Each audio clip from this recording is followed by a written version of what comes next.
قابل صد احترام حضرات شائقین و شائقات سچا پیغام، السلام علیکم ورحمۃ اللہ وبرکاتہ۔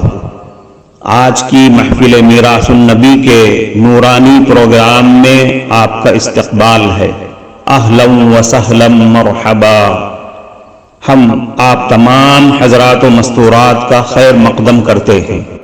محترم حضرات و خواتین، تعلیم کا آغاز ہو رہا ہے۔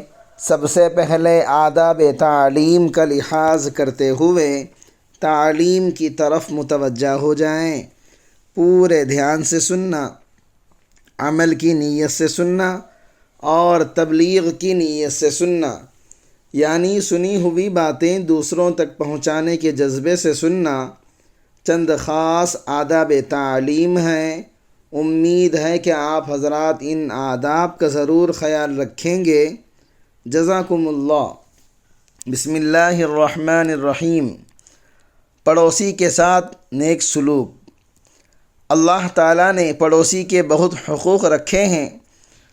حضرت صلی اللہ علیہ وسلم کا ارشاد ہے کہ جبریل علیہ السلام مجھے پڑوسی کے بارے میں اتنی کثرت سے نصیحت کرتے رہے کہ مجھے یہ گمان ہونے لگا کہ شاید وہ اس کو وراثت میں بھی حقدار قرار دے دیں گے۔ حضرت ابو شریح رضی اللہ عنہ روایت کرتے ہیں کہ حضرت صلی اللہ علیہ وسلم نے فرمایا، من کان یؤمن باللہ والیوم الآخر فلیحسن الی جارہ۔ جو شخص اللہ پر اور یوم آخرت پر ایمان رکھتا ہو، اسے چاہیے کہ اپنے پڑوسی کے ساتھ حسن سلوک کرے۔ حضرت ابو ہریرہ رضی اللہ عنہ آپ صلی اللہ علیہ وسلم کا یہ ارشاد نقل فرماتے ہیں، من کان یؤمن باللہ والیوم الآخر فلا یؤذی جارہ۔ جو شخص اللہ پر اور یوم آخرت پر ایمان رکھتا ہو، اسے چاہیے کہ اپنے پڑوسی کو تکلیف نہ پہنچائے۔ پڑوسی کا سب سے بڑا حق تو یہ ہے کہ اپنے ہر کام میں اس بات کا پورا خیال رکھا جائے کہ اپنی ذات سے اس کو تکلیف نہ پہنچے۔ اس کے علاوہ ضرورت کے موقع پر اس کی مدد کرنا، کبھی کبھی اس کو کچھ ہدیہ بھیج دینا، اس کے دکھ سکھ میں شریک رہنا، یہ سب باتیں موجب اجر و ثواب ہیں۔ اگر وہ ضرورت مند ہو تو اس کی مالی مدد کا بھی اہتمام کرنا چاہیے، کیونکہ پڑوسی کے لیے ضروری نہیں ہے کہ وہ معاشی اور سماجی اعتبار سے ہم پلہ ہو۔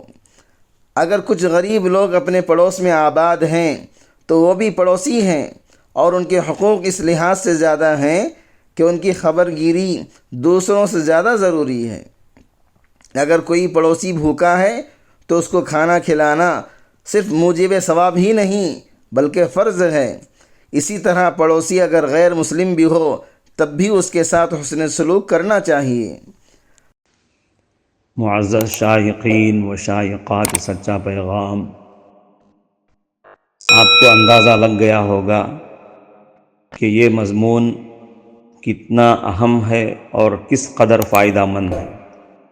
کم سے کم درجے میں سوشل میڈیا کے ذریعے سے بھی ہم اس کو زیادہ سے زیادہ شیئر کریں گے تو دعوت کے فریضے کی کوششوں میں ہم بھی اپنا کچھ حصہ ڈالنے والے بن سکتے ہیں۔